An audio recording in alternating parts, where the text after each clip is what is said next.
Good afternoon, ladies and gentlemen. A very warm welcome also from my side. I would like to specifically introduce you to one of the most exciting topics in automotive, which is electric, connected, and autonomous.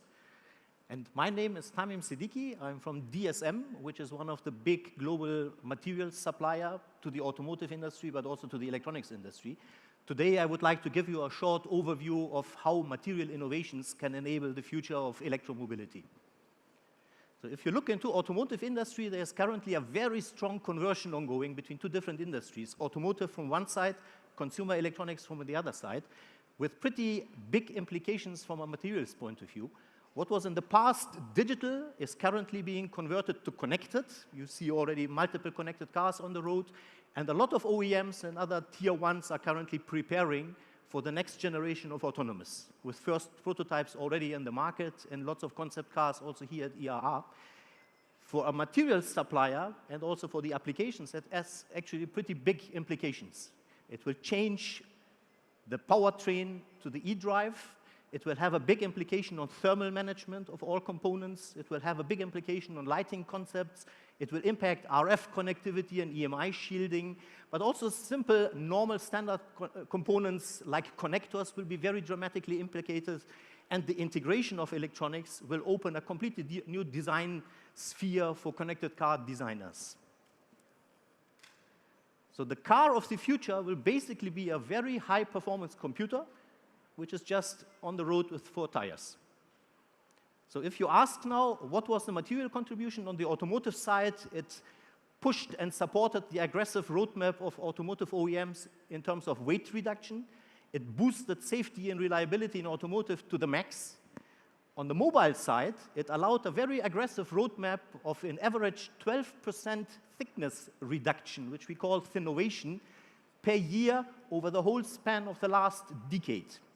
It pushed connectivity to 100% of the devices. So while all that conversion is currently ongoing, what is now the contribution of a material supplier like DSM? Well, 9 out of 10 cars on the road already have DSM materials inside. And for us, it is a very proud moment to say that we are not only delivering very high performance in our materials, but safety and reliability is also core of our heart. There are DSM materials in more than 300 million cars in brake boosters. There are more than 120 million cars with DSM materials in the airbag containers. Not a single one with any failure so far. I think we can be all together very proud because it impacts all of us directly to the core of our life. On the mobile side, no matter what kind of device you are carrying today, whether it's a notebook, whether it's a tablet, whether it's a smartphone, no matter what brand you are using, you can be sure that every device that you're today carrying in your pocket or on your back will have DSM materials inside. So it's a pretty solid and long track record that DSM is having as a material supplier to this industry. And let me give you 2 examples. Time is a bit limited today, just to see what the future trends will impact materials even more. And one of them is a very standard application, a connector. Sounds simple, but has a very dramatic impact. If a connector is failing, the entire technology in the electronic system is failing. So with the ongoing downsizing of the combustion engine, the temperature loads will increase more and more. That has a direct implication to higher temperature in the use phase, pushing the continuous use temperature well in the range of 150 to 180 degrees. So a new class of materials is needed for all components which are close to the combustion engine or sitting directly on the combustion engine. If you look from an integration concept, which is allowing a lot of new design ideas, specifically in the car interior concepts, it increases component density. By having more components on the same given space, designers are pushed away from assembly technologies like wave soldering or press fit, more towards reflow soldering. So also the critical peak temperature is increasing very easily to 260 and above. Again, not very easy from a material to deliver that kind of performance, both in temperature, but also keeping it over a long time stable and at high safety and reliability point of view. The more electronics is getting into the car, so the more the move goes to electrification, the more semiconductors are getting integrated into the car. And specifically also, it moves more towards high voltage electronics. So high voltage electronics and semiconductors basically means that materials will have a further advanced requirement. There is a whole new area of so-called E-friendly materials being required. So materials with a very low ionic concentration, so that electromigration, electrocorrosion is basically avoided to the minimum.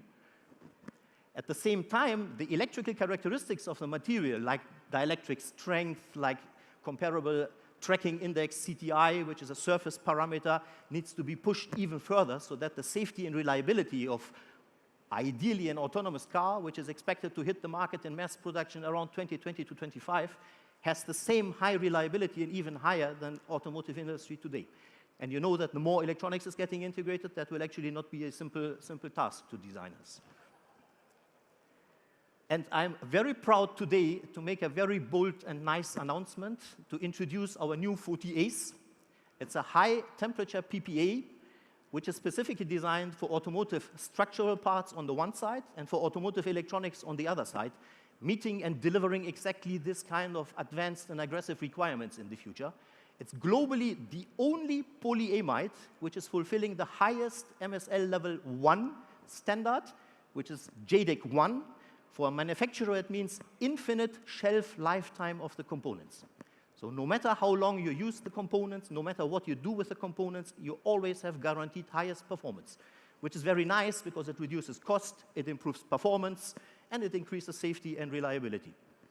At the same time, it's a material which has such a high glass transition temperature that it can work at the same performance as current high temperature polyamides, but without any ionic additives. So electromigration, electrocorrosion is completely avoided in that material. It is, by the way, a material solution now which is combining the best of two worlds, from the polyester material point of view with low moisture and high dimensional stability, together with the polyamide world, which is characterized by a high mechanical strength, high chemical resistance, but also broad color portfolio. To give you one other example, it's about integrated electronics, concepts where PCBs can basically be avoided, and you just see three potential examples. The electronic circuitry can be directly printed on the plastic substrate, giving designers full flexibility to have a 3D design. So imagine the future of an infotainment system or a dashboard where electronics is directly integrated, or you integrate it at the door panels. And you can do that one for antenna designs. Very relevant, by the way, specifically with a move from 4G to 5G, where frequencies will be boosted quite significantly, reducing the size of antennas and increasing the requirement for dimensions to become much smaller. This is allowing the smallest pitches, smallest line widths in an antenna design, supporting specifically aggressive antenna designs in the future. Simple PCBs, specifically 1 or 2 layer PCBs, can be completely omitted. You print directly on the plastic. The plastic is capable to be fully used for reflow soldering, so any components can be directly soldered on the plastic. There's no more need for any cables, no more need for any connectors, and you can imagine that it is not only nice from a design perspective, but every single connector, every single cable can be the root cause of a cold contact, so can lead to a failure which you completely avoid in this way. Lighting concepts, you can imagine all kind of design flexibility, and if you go just one level down here today in this hall, 3.0, you will see that one of the world's largest car manufacturer, a very famous brand, I cannot name it, but I think you can very quickly see it later on, is having these materials from DSM commercially on the road. And it's the world's first implementation on automotive lighting, by the way. So DSM has many, many years ago pioneered this technology, which is called laser direct structuring, and we pioneered and implemented that one for rigid substrates. A few examples you saw. Now, what is happening in the demand from designers for car interiors is that rigid is all nice, but flexible or even stretchable would be nicer. So let me give you a preview of what we are working and what you will see as the next generation of printed electronics. It's a transfer of what you have seen from commercial solutions now in electronics and automotive into flexible substrates in the next generation. And you can bend your dashboard in any possible form that you imagine. And even in stretchable substrates. Some of you may have heard 2 days ago the nice speech of Google, where they are also working on integrating electronics and fabrics. This is a very similar technology. Now, from a material perspective, I think we will have in the future a whole bouquet of different powertrains coexisting. The materials are already available today. It's not a challenge. And we deliver the high performance, but also safety and reliability, plus also from an environmental point of view, nice sustainability. Thank you very much.